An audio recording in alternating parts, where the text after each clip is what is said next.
Oh, well, we're sort of drifting into time. So usual sort of questions we ask is how you got involved in CCS. Yeah, so actually trying to find my first job after university, and wanted to kind of work in industry. And I was lucky enough to end up working on climate change on behalf of the oil and gas industry. So this was 15 years ago. And at that time, back in 2005, CCS was kind of really starting to kind of enter into policymakers' imagination with the release of the Intergovernmental Panel on Climate Change report, special report on CCS. So it was kind of one of the first technologies I stumbled across, and yeah, found it fascinating and a very enjoyable area to work in ever since. So yes, so 2004, 2005. Was that before Glen Eagles that you got into it, or after? Yeah, just before. I think Glen Eagles was, was that 2000? In fact, Glen Eagles must have been early 2005, I think, if I remember. Summer 2005 it was. That's right. And I came into the area in November 2005. Oh, okay. So we already have that. Yeah, that's interesting. Sorry, this cat is giving me a hard time. I really shouldn't encourage it. Go on, cat. So you so 2005. So that's 15 years. So you've seen a few ups and downs since then. Yes, yes, yeah, definitely. But thankfully, I think it's fair to say that this up feels like we're going higher than we did previously, and it feels much more robust as well, which is good news. Yeah. And you're in the CCSA all that time, or? No, I've been at CCSA since 2009, so 11 years now. So where were you from 5 to 9? I worked for an organisation called IDPA, which is a trade association working with the oil and gas sector on environmental kind of social issues. That's when I was managing climate change. And then I worked for an organisation called the World Coal Association, which was working with big coal producers. And again, CCS was kind of one of the areas that was kind of very high on their agenda at the time, along with other issues like methane, etc. So I've managed to stay very close to CCS over that period. And as I say, for the last 11 years, it's been kind of 100% of my time, but with different focuses. So when I first started at CCSA, I was worked a great deal on kind of international and European matters. And then kind of gradually migrated towards UK activities.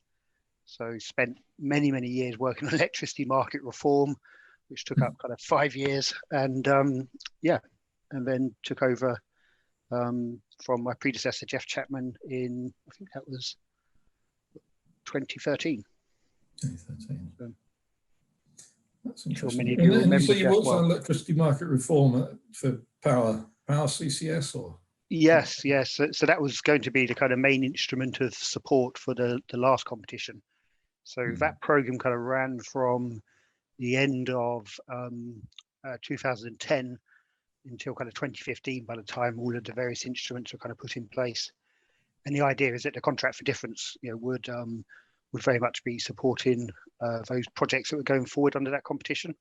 Obviously, that didn't come to pass, but actually, as I'll discuss in not too distant future, a lot of the institutional structures and frameworks that have been put in place under that program are now being used for how the government's proposing to take forward CCS now. So it was time well spent, I think.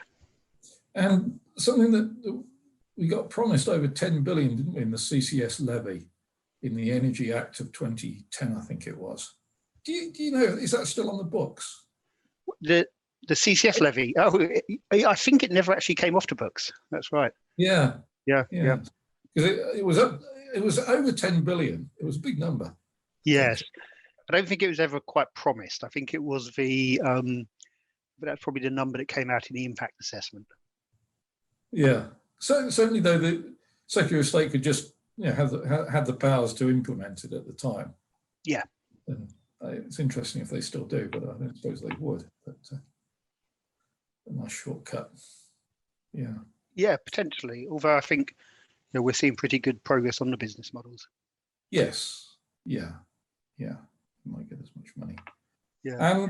And then what do you think was the most interesting time, sort of before you got to here? What time do you remember most about CCS and sort of before, say, 2015 or something?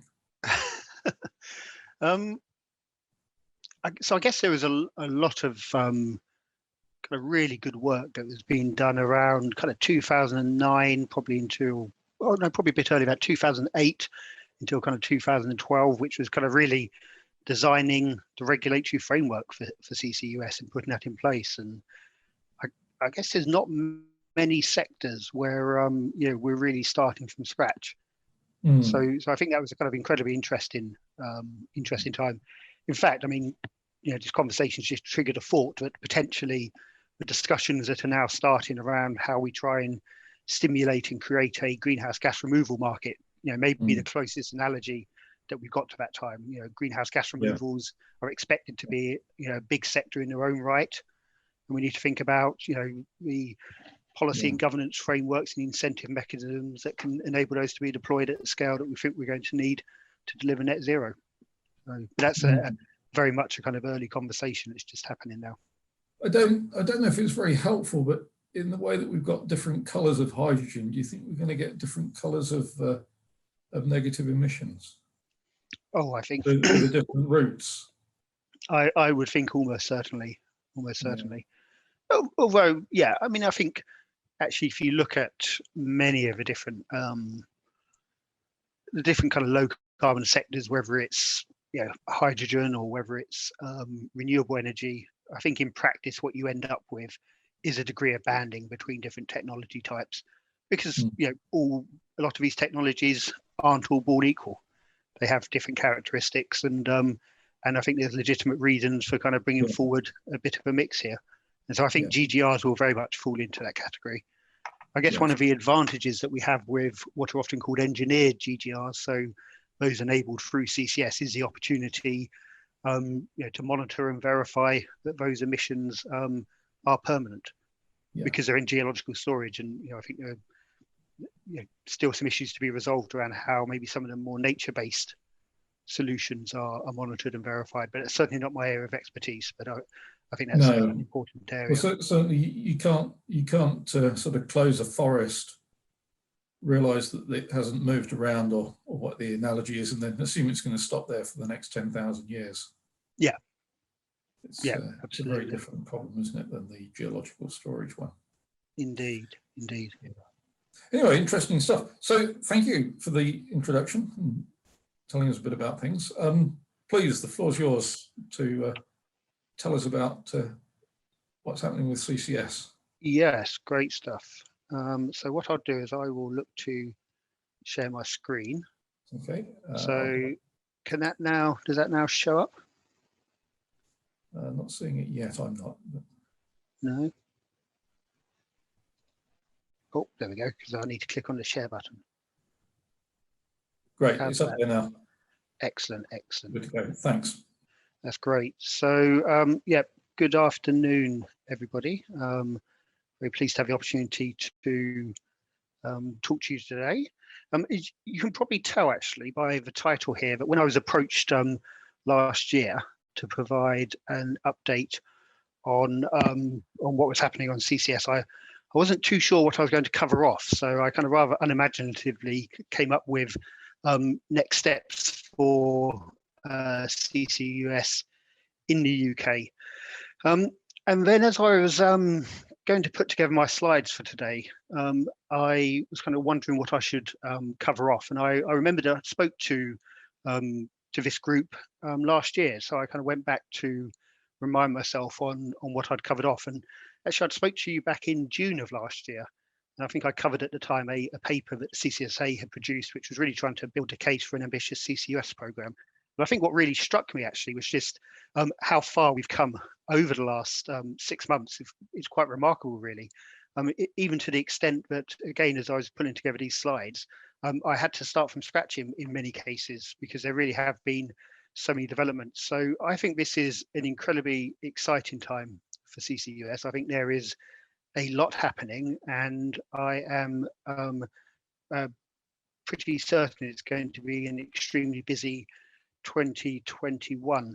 So what I intend to do really is kind of touch on, you know, what I see as being some of the big developments over the last 6 months, and then what we'll be working on going forwards. So let's try and move my slides forward. There we go. So I guess when I spoke last time, I was covering off some material that we produced, and this was in the lead up to the kind of post-COVID recovery, which was being kind of much trailed at the time, and we were kind of very keen to have kind of CCS kind of very much recognised as being a central element to that. And we were very pleased when towards the end of last year, we'd originally expected this post-COVID recovery speech to come out in July. In the end, it didn't come out till November.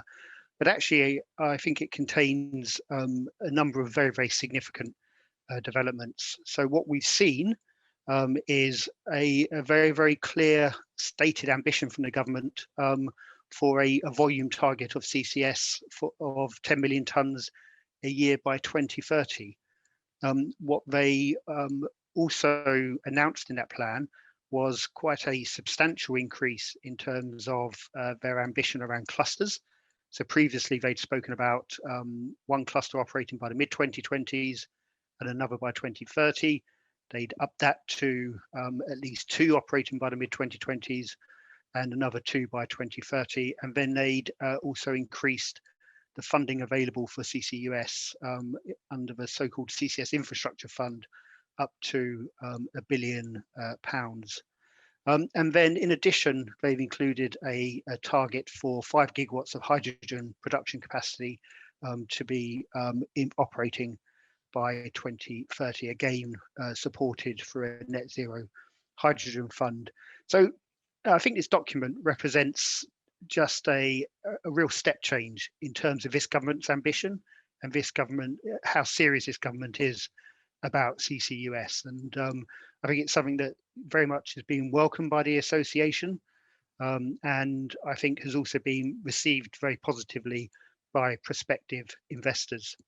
I guess the comment I would make, the final comment I'd make on this particular document is I think it's important to look at the title and also look at some of the messaging that's coming out of this. And I think what we see now is, you know, the government is very committed to delivering on its net zero agenda. Certainly the rhetoric that comes from government is consistent with that. But it also, almost as equally important for the government, is the desire to be seen to be creating wider economic benefits from pursuing investment in these technologies. So a desire to be seeing how we start to create the new low carbon industries of the future, and also how these projects can support what the government calls its levelling up agenda. So again, what you see throughout this document, as well as a clear focus about the environmental benefits of these technologies, you also see some very strong statements around the jobs created and the investment that can be unlocked by these technologies. And I think certainly for the organisation I work for, you know, this is it's very important that we're very cognizant of this, because I think going forward, if we want to ensure that the government's ambition on CCS is retained and indeed strengthened, it's going to be really important that we do have a very strong story around some of these wider economic benefits. So I think that's been a huge step forward. This was in November of last year. Not long after that, we also had the Committee on Climate Change come forward with their advice on the 6th carbon budget. Again, I'm sure many of you will have seen this. But I think what was quite striking about the CCC's analysis was actually a view that we may need to be doing even more sooner. So they talk now about the need to have at least 2 clusters from the mid-2020s, at least 4 by the late 2020s, and further clusters around the end of this decade. And also very clear that within those clusters, we really need to be demonstrating the full range of capture opportunities. So as well as power and industry, it's important that we develop low carbon hydrogen and greenhouse gas removals. Their analysis is by and large consistent with what came out in their net zero report in terms of the scale of the industry by 2050. So somewhere between 75 to 180 million tonnes. What they have done is land on what they call their balanced net zero pathway, which takes you to just north of 100 million tonnes by 2050. But I think from our perspective, what is interesting is they are suggesting somewhere just over 20 million tonnes of CCS by 2030, and potentially as much as 50 million tonnes by 2035. So the view very much from the CCSA is that the government's ambition to have a target of 10 million tonnes of CO2 being stored by 2030, I think we really need to be looking at that as an absolute minimum and looking at where there are opportunities to increase ambition going forward. So I think a number of very important developments are there around, if you like, the kind of strategic case for CCS and government's commitment here. But I think the really important document that came out last year was the work that was published by BEIS on their CCUS business models. This had been long anticipated. The government had committed to release this by the end of 2020, and they delivered on that. It was kind of within the last few working days of 2020. It came out on 22nd of December, but very pleased that the government stuck to their deadline there and published this document.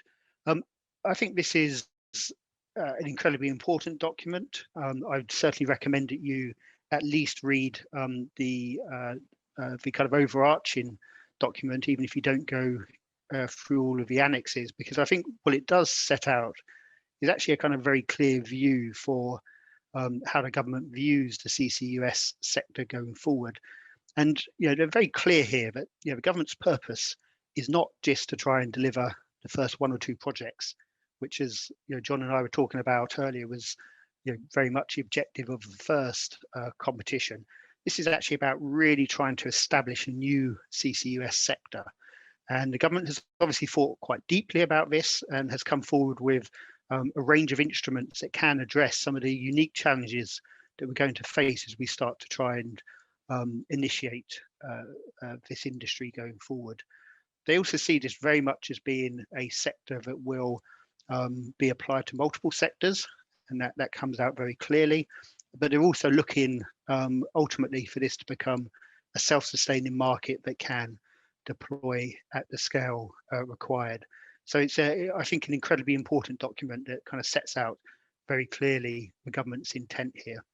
In particular, this document contains also a substantial amount of detail on 3 of the key business models. And I'm just going to talk through how those are going to operate in practice. So we've got what's known as the Transport and Storage Regulatory Investment Model, or the TRI model.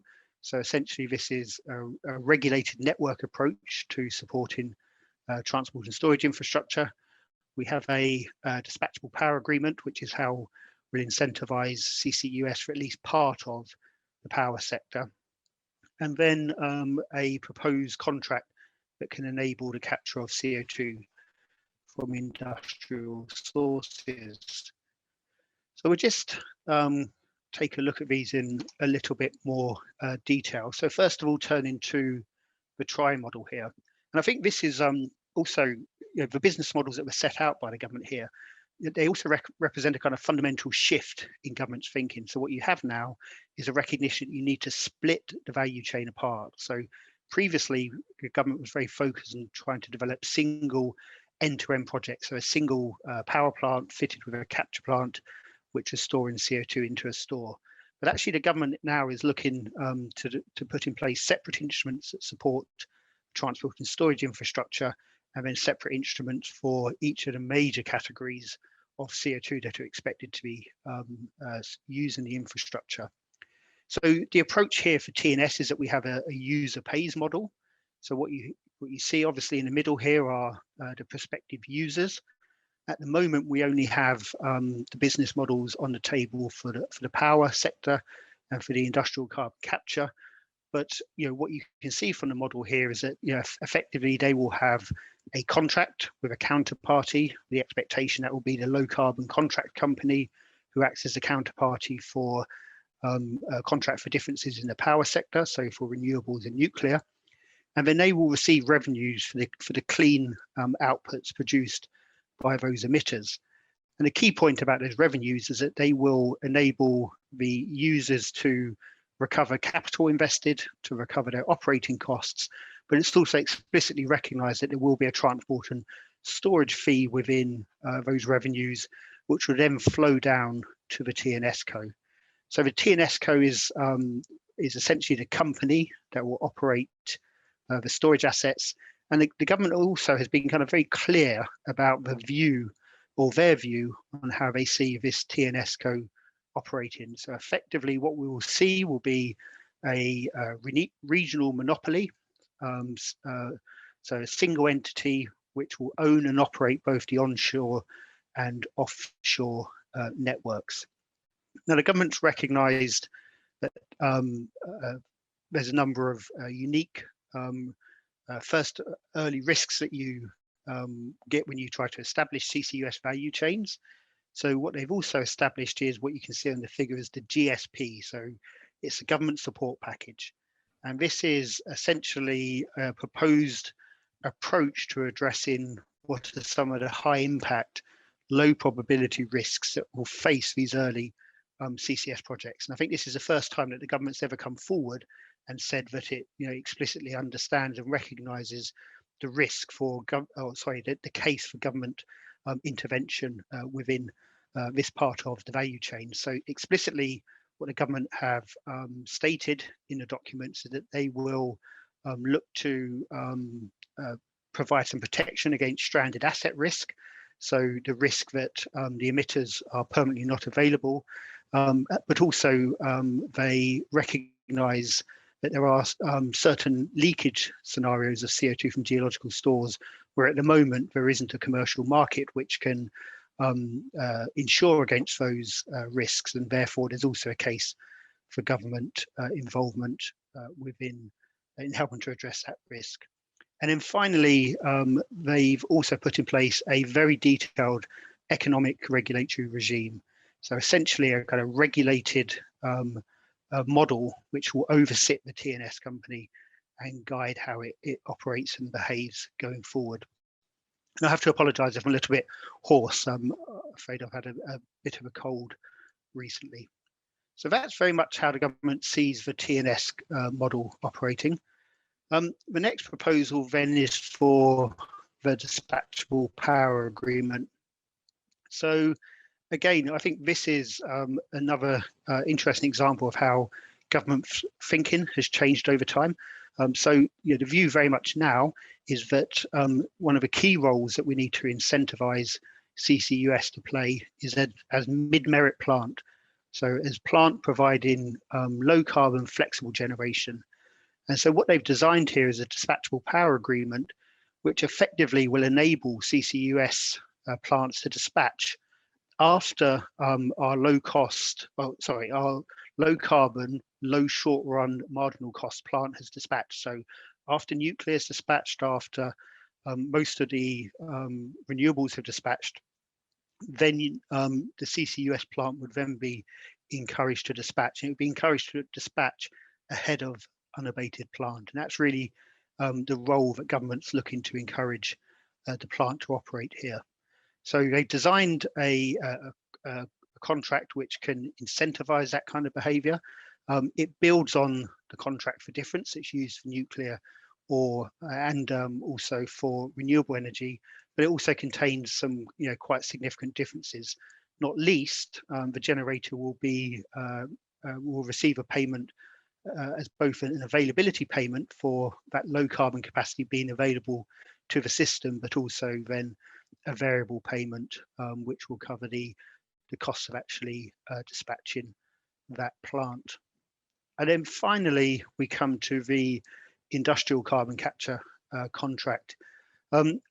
This figure here comes from the business model publication. I think many of you, or any of you who followed electricity market reform, will recognise this figure as kind of very much being a classic contract for difference approach. So, what the government is proposing here is that they will establish a reference price and then will effectively top up and provide a payment to the industrial emitter from the reference price up to the strike price that is agreed. The expectation is that the contracts for these industrial plants will be in the order of 15 years, but it is recognised that repayment of capital for many industrial emitters may need to be on shorter time periods. And so the approach that's being proposed here is that you may well have a 10-year period where the industrial emitter recovers any capital investment as well as receives payment for their operating and their T&S costs, and then a 5-year tail period which effectively just covers operating costs and the T&S costs. Although government is still consulting on the final details of this. For the first projects, these contracts are going to be negotiated bilaterally, and the government has also minded to put in place some government capital co-funding for the capture plants here, potentially up to 50%. And then again, the view from government is that over time, as carbon prices start to rise and as hopefully we start to see the emergence of markets which reward low carbon products, then we'll start to see the degree of subsidy declining.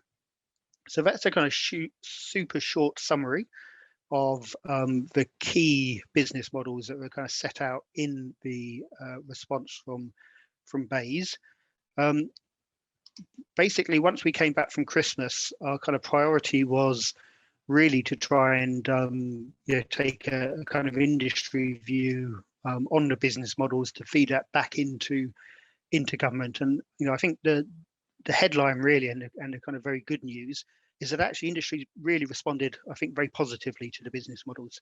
And I think there's a sense here that we have made really good progress. There's quite a substantial amount of detail contained within those documents, and it gives us a really good, strong foundation upon which to progress both the business models and also the projects. And that's not always a given. And again, going back to electricity market reform, I mean, when the government came forward with some of their proposals, effectively parts of the finance community and some of the project developers, basically said, well, we think key elements of this are uninvestable, and government had to kind of really go back to square one on some of the design there. And I'm pleased to say that actually, we don't really see there being any challenges like that within these business models. We really are thinking in a world now where the desire is actually to try and get on and kind of put some kind of detail into some of the square brackets there, so that we give projects enough visibility on the business models that they can progress with their development. Just a kind of couple of comments on the different business model sections. On the transport and storage business model, I think what kind of really struck me about the document is that actually the UK government's got a really, really clear vision for what it expects if you like, a CO2 management utility to look like. And I think they've it's a very impressive document. And again, I would just say kind of very much worth looking at that. There's also a substantial amount of detail there. And I think overall, our sense is that how they built up the regulated model seems very sensible. In terms of the revenue structure, they've done a good job of allocating or identifying the key risks, and I think the proposed allocation seems very sensible there. There are inevitably, some quite substantial details that need to be kind of worked through. So there is, kind of key challenge, particularly on in development of these networks, is utilization risk, or if you like, customer risk. So the risk that you don't have as many customers using the network as you'd anticipated. There are structures in place which allow the regulators to amend the returns that can be brought in by the operator here. Obviously, important that we understand how the regulator is likely to arrive at those decisions, so we have confidence on what the returns are likely to be. Issues around capital recovery and allowed costs, etc. But again, just to kind of emphasise, we think by and large this does look like a model that's investable. It does draw very heavily on some of the approaches used in other sectors. So, we see elements of gas networks, of electricity networks, of, for example, the Thames Tideway model used here. Again, we can understand why they've been brought in.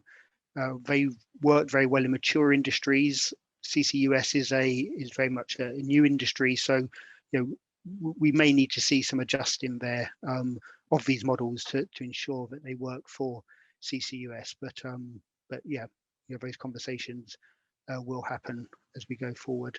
And then just to kind of reiterate the comment I made earlier, that the government support package has been very much welcomed, and it really does address a couple of the key risks that are out there.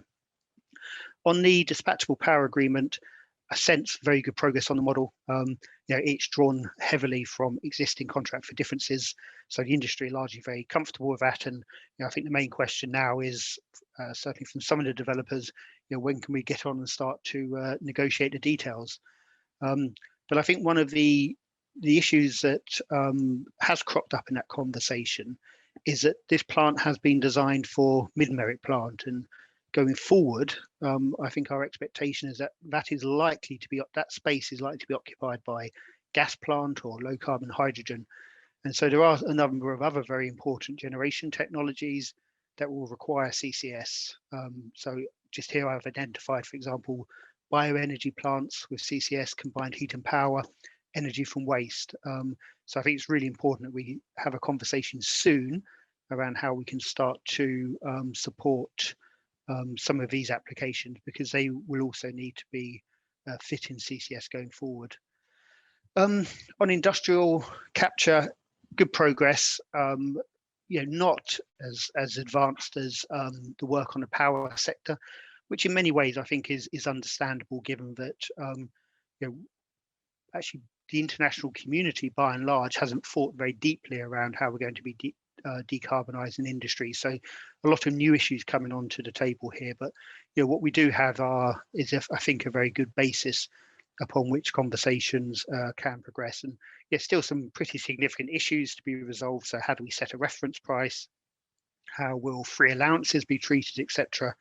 But by and large, again, we feel we're in a kind of reasonable place here.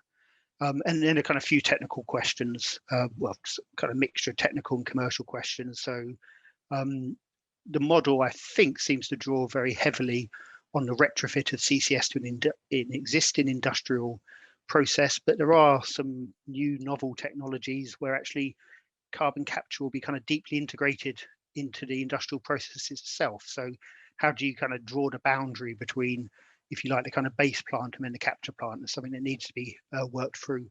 And then also, we focused a lot on putting in place a framework that supports the application of CCS to big industrial sites.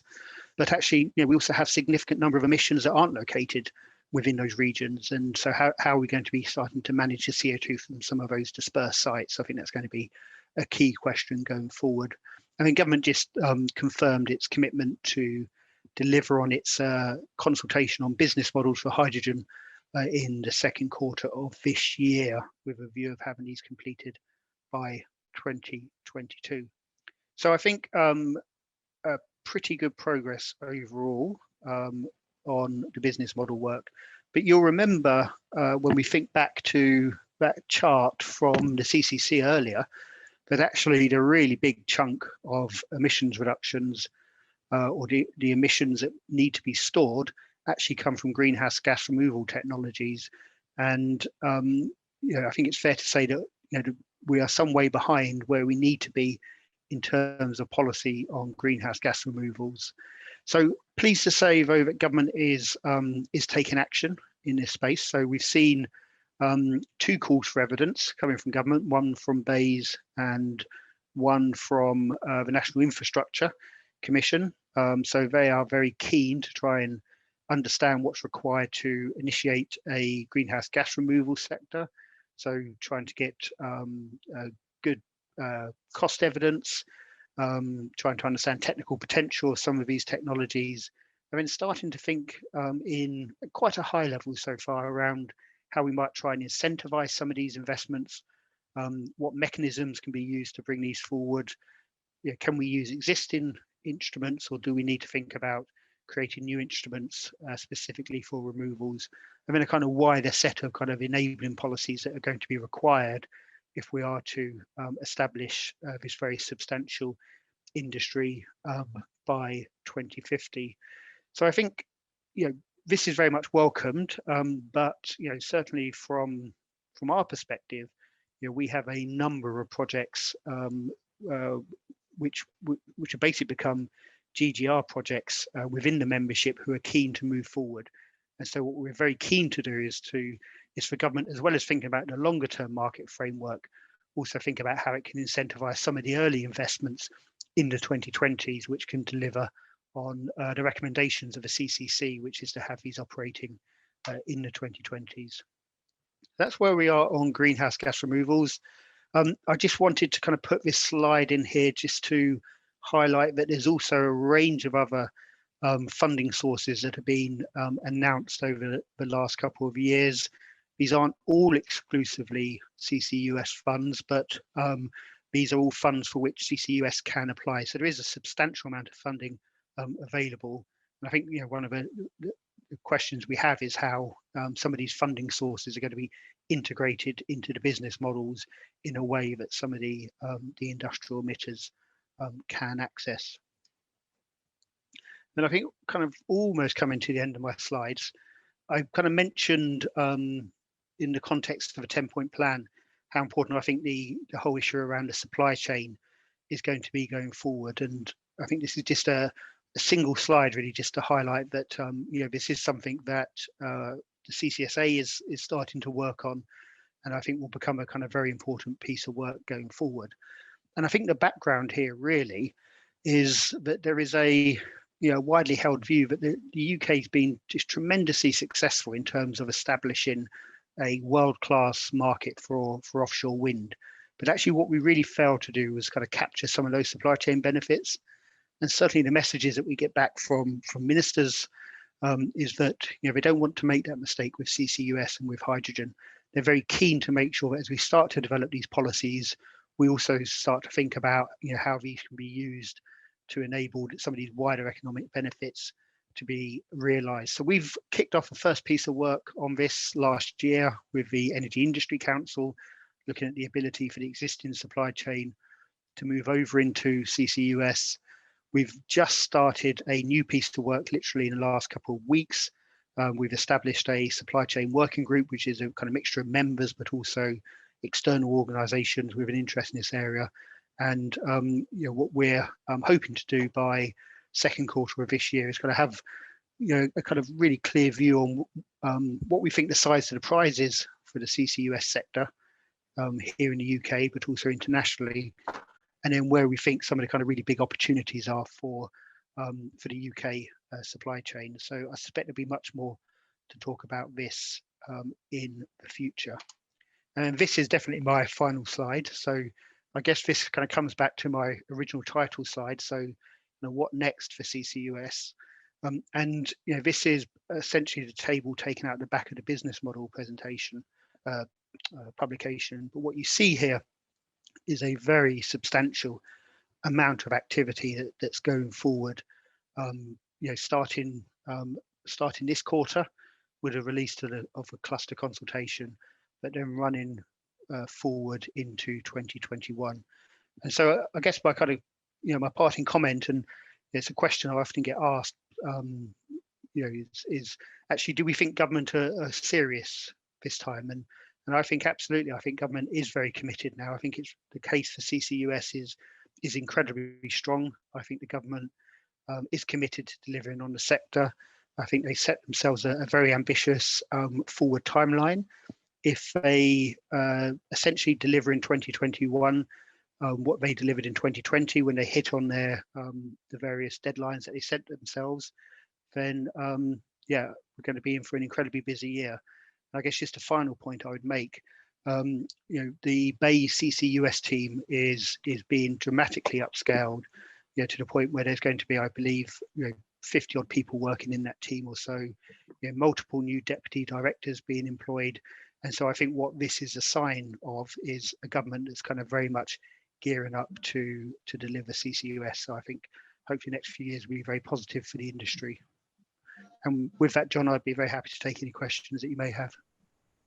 Great, thanks very much. You just reminded me of something actually about lots of new people coming into the industry. I'll just give a little bit of a plug that we're going to start doing some sort of basic CPD type courses for people who, particularly for people who are new in the industry. So if there's people on the call who are interested, drop us a line through the website, and we'll try and coordinate some attendance at those. So we've got a question for you from John Henderson. Do you want to ask your question, John? Sorry, just unmuting. Yeah, John Henderson from the Environment Agency.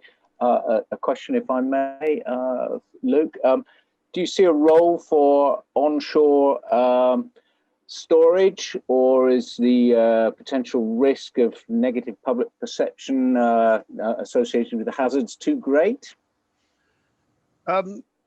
Yeah, I don't realistically see a significant opportunity around onshore storage. I think primarily driven on the basis of where our storage resources are. You know, they're located offshore. So yeah, you know, I don't see there being any kind of great driver to try and develop an onshore industry. And you know, we're a crowded island. I think it's not clear that it's something that would be welcomed by local communities. I was interested, yeah, I guess kind of interested in what's kind of behind your question, because I guess partly I kind of sensed that this was something that was discussed quite a lot, probably 10 years or so ago, and I kind of haven't seen any appetite to kind of revisit that since, or not kind of substantial appetite anyway. No, you're right, and 10 years plus ago, of course, well, at least in my mind, it certainly killed the potential industry in Germany and Holland, did it not? There were huge campaigns against onshore storage. I just wondered, there is a lack of clarity, I think, from government. There used to be certainly a quite clear policy about offshore storage, and that there wouldn't be onshore storage, and it's not been reiterated. So I just wondered if you knew if there was any moves for onshore storage. I'm certainly not aware of any, and certainly, as far as I'm aware, all of our members are very much focused on the offshore. And I think when you look at, you know, the government's business models, I think that's very much the paradigm in which they've operated is kind of onshore CO2 networks, taking CO2 offshore for storage. So I don't see kind of any signs of government thinking around onshore storage. Yeah, just and actually, and also, I don't think we actually have much onshore anyway. No, Luke, do you think there's any chance of it coming up for the odd bit of production that's remote from the clusters, though? So there's a Nottingham oil field, which is supposed to be able to hold a little bit, and Witch Farm down in the south, areas that don't have that much other option. Well, so I mean, we say they don't have kind of other options. I mean, I think perhaps kind of one of the things that has changed over the last few years, probably driven by our Norwegian colleagues, has been a recognition about the role that shipping will play. And so I think kind of going forward, you know, and I think you already kind of start to see this, you know, I think ultimately what we're going to have will be, you know, essentially 3 clusters kind of set up, one in the East Irish Sea, one in the Southern North Sea, and one in the Central North Sea, then kind of, you know, linked in probably by pipeline to the kind of the proximate industrial clusters, and then kind of a kind of whole set of subclusters then who then kind of tie into that as well, you know, probably through shipping, eventually through pipelines, but also, you know, I guess for some sites it's not beyond possibility we might use, for example, rail to start to move CO2. So I suspect that that's probably a kind of more realistic deployment scenario. I guess Witch Farm, yeah, question as to whether or not that's onshore or offshore. Yeah, that's right. Okay, Ben Willis, you've got a question.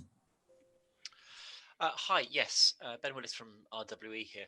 I was wondering what your view on the sort of prioritisation of the different technologies, whether you see government wanting industrial CCS or hydrogen production, blue hydrogen, over power or BECS or DACS,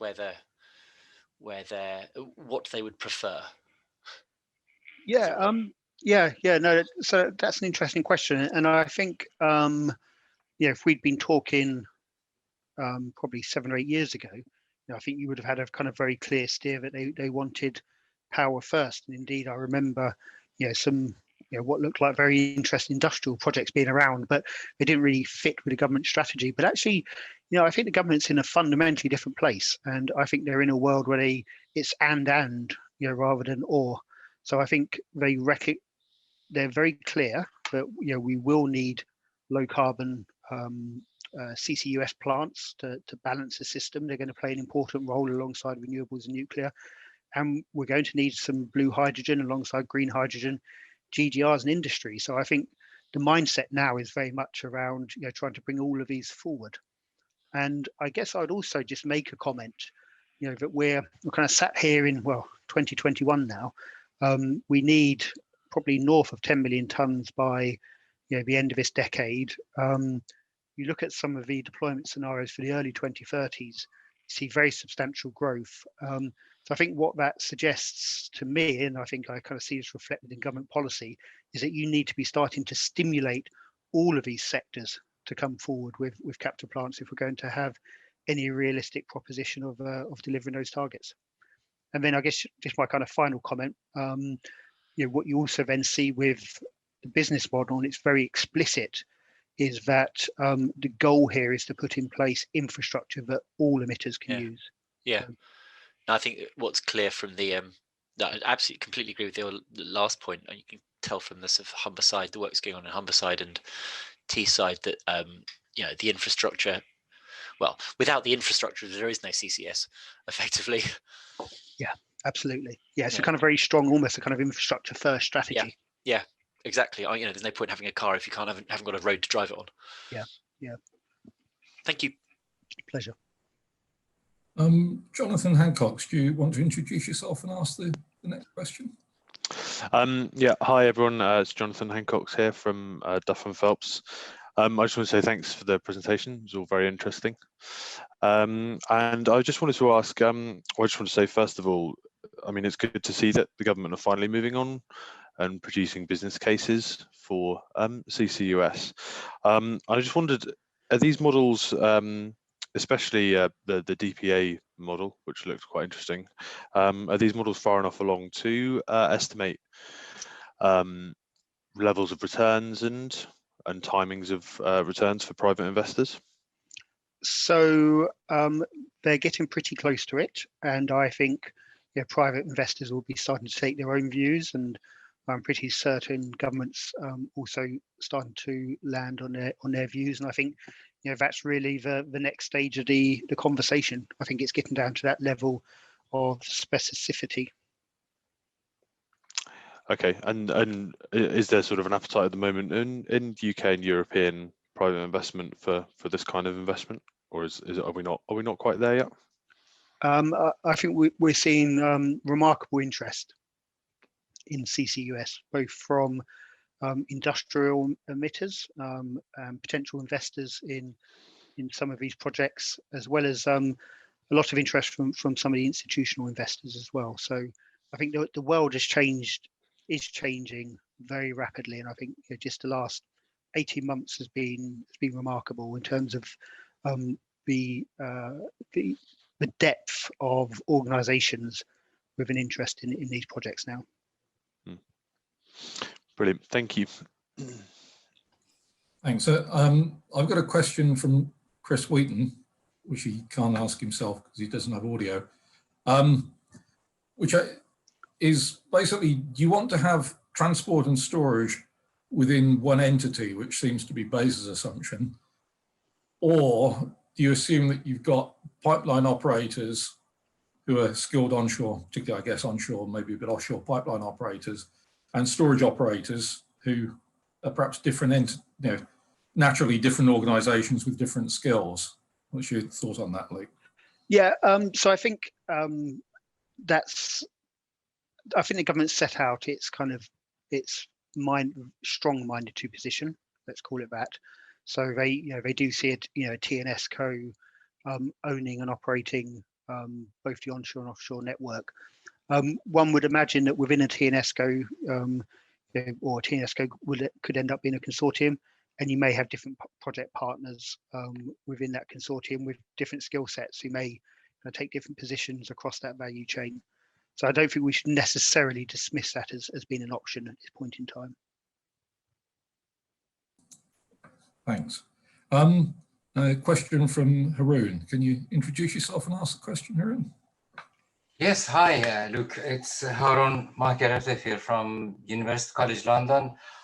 You mentioned the inclusion of small emitters and the government interest in encompassing those in the scheme of things. Can you elaborate a little bit more about that, please, as to why?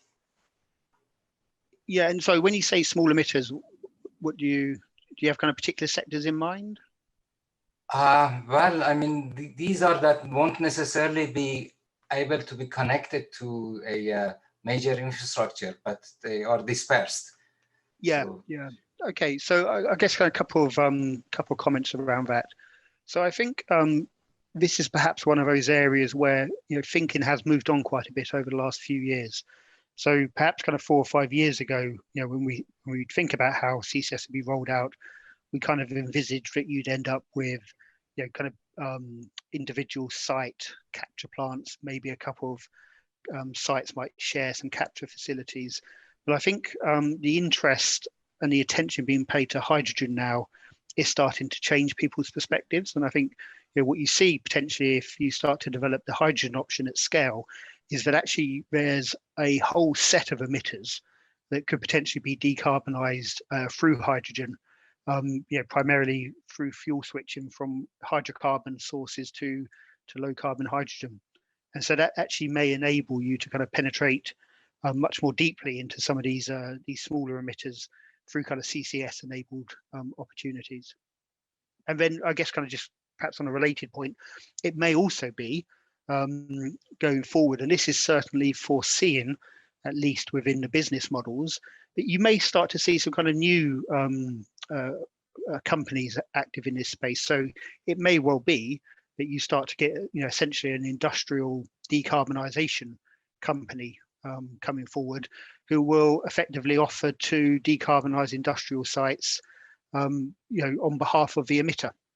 And so again, you could see some kind of quite interesting opportunities there within perhaps some of the kind of smaller industrial clusters for an entity to kind of play that aggregating role, helping to decarbonise those sites and then taking the CO2 away on their behalf into one of the clusters. Okay. Thank you very much. Thanks. Andrew Green, you've got a question. Introduce yourself and ask it. Hello, Luke. Hello, John. Andrew Green here, now of Green Knowledge Limited. So I've recently been recalling a discussion I had with you, John, around about 10 years ago about direct air capture and greenhouse gas removal. And my thing was, you said that you need to think about that, but is this actually a technology that could pay for itself in the short term? Basically by relatively wealthy people who wish to offset their emissions and have good green credentials. And I guess Elon Musk is probably a rather extreme example of that. And is that something we could and should be encouraging? Great. Is that a question for you there, John? Or do you want me to take it? It's a question. It's a question. I'm just telling John it was him. I remember him talking to me about it many years ago. And, yeah. I mean, so I think the interest. I mean, I'll go first, and then I'm sure John will have a thought on it. So I mean, the interest in direct air capture is going up substantially. There's a number of companies now, actively looking to develop projects. My understanding is that in the US there are projects that are potentially at a kind of 1 million ton of CO2 removals a year scale, and potentially quite close to investment decisions. So I think there's some kind of very interesting developments. I think the issue around voluntary markets is starting to get a lot of attention, and you've kind of seen various corporates, in particular some of the large technology companies starting to talk now about greenhouse gas removals and taking themselves to net zero, including historical emissions, I think, in some cases. So I think you're starting to see some of those market opportunities being progressed almost on a kind of voluntary corporate basis. And I think similar conversations starting to happen with the parts of the airline industry, albeit they have some kind of more immediate challenges they're trying to negotiate. Yeah, have you come across any sort of tendencies to say, but I mean, if you're rich, you shouldn't be able to buy your way out of doing behaviour change, I guess you'd call it. I mean, is that I think that's a huge issue, absolutely. And I think, you know, if you listen to so I think, you know, people are genuinely concerned about greenhouse gas removals. They're concerned that actually if we, you know, make the offer of a really, really significant greenhouse gas removal sector, that in some way we may kind of discourage mitigation. I mean, my view of this is that we need as much mitigation as we can, plus probably as much greenhouse gas removals as we possibly can to even be in with a kind of good chance of reaching net zero. But I think these are genuinely held concerns, and so I think we need to think carefully as we start to design policy instruments that we, you know, we're sensitive to that, and you know, we create instruments that don't give a perception that by pursuing greenhouse gas removals at scale, which I think we really need to do, and we need to get on with it now, that we're in some way kind of undermining direct mitigation efforts. When you say get on with it, I mean, what sort of cost do you think is reasonable to get on with it? Because I mean, clearly at £1,000 a tonne, it probably isn't something you want to do now, and at £10 a tonne, it's something that obviously you would want to do. But what do you think? There's a sort of a price sensitivity in that? Cost sensitivity, I guess. Yeah, so I think I mean, I think some of the costs being quoted now are probably significantly lower than the higher end there. Yeah, but I guess this is a kind of key point, which is, you know, we're again 2021 today. In 29 years' time, we need an industry, a greenhouse gas removal industry that's, you know, removing over 100 million tonnes of CO2 just here in the UK. And we've not even got started with it. And actually, it's a huge challenge. You think we need 100 million tonnes of greenhouse gas removal? If yes, in net zero. So you end up with probably around 50, just over 50 million tonnes of engineered solutions. So that would be a lot of bioenergy with CCS plus direct air capture. But then you also have to have another kind of 50 million tonnes or so of, you know, natural solutions. So biochar and soils and afforestation, etc. So we've got to create this huge industry in 29 years' time, and we're just kind of, you know, we're just a long way from where we really need to be. And actually, the worrying thing is that the UK is probably a kind of world leader as well. I mean, I think kind of internationally, we've not even started to kind of really get our kind of hands around this challenge. So, just can I just, it's Ben Willis from RWE here, just to kind of comment on that. I think we forget that we've had a couple of hundred years of emissions to get where we are today, and we're talking about getting to net zero emissions.